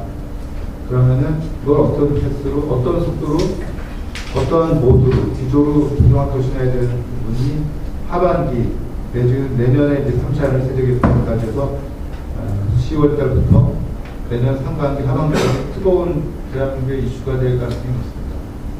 그래서 어렵고, 여러분 보시면, 지금 세금 얘기가 많은데, 부가세, 소득세, 법인세가 70%고요.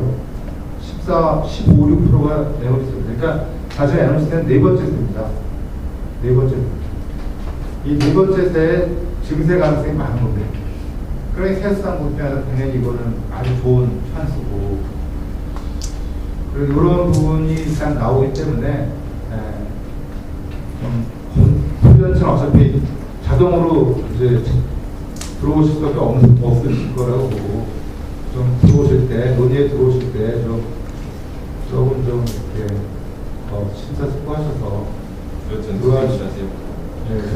건설적인 자세로 들어와주셨으면 감사하겠습니다. 강혜정 교수님. 조 교수님께서 일단 오늘 갈 때부터 한 2시간 동안 나름 일정한 내리지는 토론을 했던 것 같아요. 어쩌면 이 산업계와 소비자 이런 예감과 상통한 측면이 많은 부분일 수 있는데 그거를 논의 흐름을 모아서 예. 사실 에너지 쪽에 관심을 가진 건 오래되지 않았습니다. 과거에는 좀 다른 산업 쪽을 봤는데요. 아시겠지만 일반적인 제품이나 서비스들은 공급자, 기업과 소비자들 사이에서 시장이 있고 가격과 수량이 시장 메커니즘에서 결정해서 심플한 정책. 근데 에너지는 파면 팔수록 어려울 것 같아요. 환경, 또 산업계의 어떤 이해관계, 문제 성장, 안보, 복지 이런 것들을 고려를 하기 시작하면 이 논의가 가끔씩 산으로 가더라고요. 근데 지금 우리에게 필요한 게 뭘까 이제 좀 심플하게 생각을 해봅니다. 국가정책이라고 하는 게 도대체 뭐냐? 현재와 과거에 대한 평가가 기본이고요.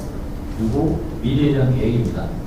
그러니까 지금 문제가 있는 건 명확하죠. 많은 사람들이 공감하고 있습니다. 근데 지금의 이 국가 정책 시스템으로는 이 문제가 해결이 안 된다는 것도 공감할 거예요.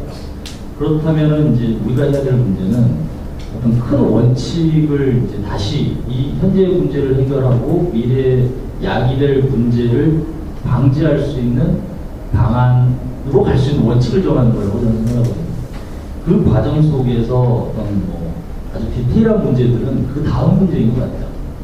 예를 들어서 물량 문제, 파동 문제 이야기를 하셨는데 그렇다면 뭐 그걸 위해서는 좀 어떻게 해야 될 거냐? 그 어떻게 하기 위한 가장 그 기본 방향은 뭐냐? 그 이제 그 원칙이 저는 더 중요하다고 봅니다. 결국 그 원칙이라고 하는 거는 저기 석광훈 의원님께서 말씀하신 어떤 일종의 그 시장의 좀 시그널이다라는 것과도 뭐 유사할 수도 있고요. 가장 대표적으로 이런 원칙의 부재로 인해서 발생한 게 저는 뭐 지금도 막 나왔습니다. 유류세인 것 같아요. 그때 필요한 세수 그냥 충당을 위해서 막 갖다 붙인 거거든요. 결국 그 사회적인 외부성이 그 외부 비용이 적절하게 반영이 되지 않고 지금까지 불러왔고 전기요금 마찬가지 뭐 전기세라 그러면 한정분들이 싫어하더라고요. 전기료가 이렇게 부처적으로 문제가 발생하고 적자나고 이런 거 역시도 어떤 큰 방향의 어떤 부재였던 것 같습니다. 그러니까 결국 이 현재 가격세제 개편의 어떤 큰 방향, 뭐 제가 이제 몇 가지 뭐 조세 중립이라든지 물가 안정이라든지 몇 가지 말씀드렸는데 저는 어떤 그런 것들이 먼저 이렇게 크게 합의가 되고 그 다음에 그러면 뭐 에너지 저속 부심을 어떻게 할 거냐, 에너지 바우처를 하자. 그러니까 시장의 경제 주체들이 적응할 수 있는 어떤 방향을 제시를 해주는 것이 어떻게 보면 정부의 가장 큰 역할이 아닌가. 그리고 그것이 김창숙 교수님이 지금 이렇게 하시는 그 국가 에너지 기본 계획의 가장 큰 목적이 아닌가라는 거니까 구체적으로 얘를 몇 퍼센트 하자, 얘의 비용은 몇 퍼센트고 얘를 어떻게 하자가 아니라 우리나라의 지금 에너지 상황을 봤었을 때는 이러이러한 문제가 있으니 이러이러한 것들을 통해서 해결을 하자. 그런 큰 방향을 제시해 주는 게 지금 중요하고 거기에 대한 합의를 이 경제 주체들이 찾는 것이 이 큰 방향의 출발점이 아닌가 이렇게 생각합니다. 뭐 저도 오늘 많이 배웠고요. 네, 고맙습니다. 토론회를 마무리하도록 하겠습니다. 서로 강조하는 측면에 나는 차이가 있지만 큰 틀에서는 공감대가 많이 있는 것 같습니다. 예각의 상충도 있겠지만 크게 이겨내는 부분들은 여러분이 말씀하신 좀 왜곡되어 있는 기능을 좀 깨야 될 필요가 있겠다. 기존에 거의 부가세라고 할 수 있는 전기 쪽에 세대를 신설하는 이런 현실화가 필요하고 물론 그 내부적으로 순차적으로 어떻게 한다는 디테일한 접근도 필요하겠습니다. 그다음에 유류세를 인하해서 속대 과정에서 보면 가격세를 좀 줄이는 문제도 있습니다. 크게 보면 너무 과도하게 전기에 집중되는 에너지 에너지 분산하는 이런 부분들은 이해관계를 떠나서 크게 이변은 없을 것 같습니다. 물론 세부적으로 구체적인 답을 만들 때는 좀 논란이 있을 수 있지만 그런 맥락에서 에너지 기본 계획의 이런 방향들은 큰 틀에서 반영되었습니다. 다른 언론에서는 여러 사례를 봤는데 그런 방향으로 에너지 기본 계획이 좀 정확하게 관심이 반영됐습니다. 구체적으로 이걸 이제 적용하는 문제, 숙제로 나누고 제도라고 하는 것은 어쨌든 가치나 그 철학의 과정이죠. 그 가치나 그 철학을 구체적으로 구현하는 메인으로 법정식 집행하는 제도거든요.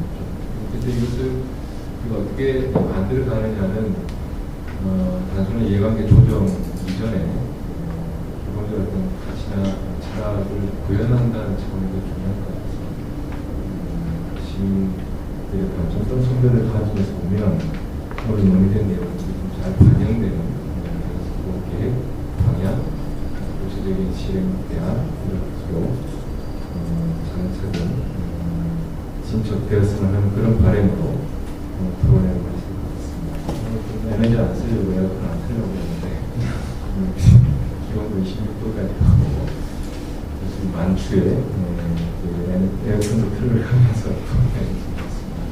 끝까지 참여해주신 여러분들 감사드리고 이런 내용들을 좀 더 구례단체 시민단체들 협회 더 구체적으로 참여해서 잘 반영될 수 있도록 노력하겠다는 말씀을 마치겠습니다. 고맙습니다.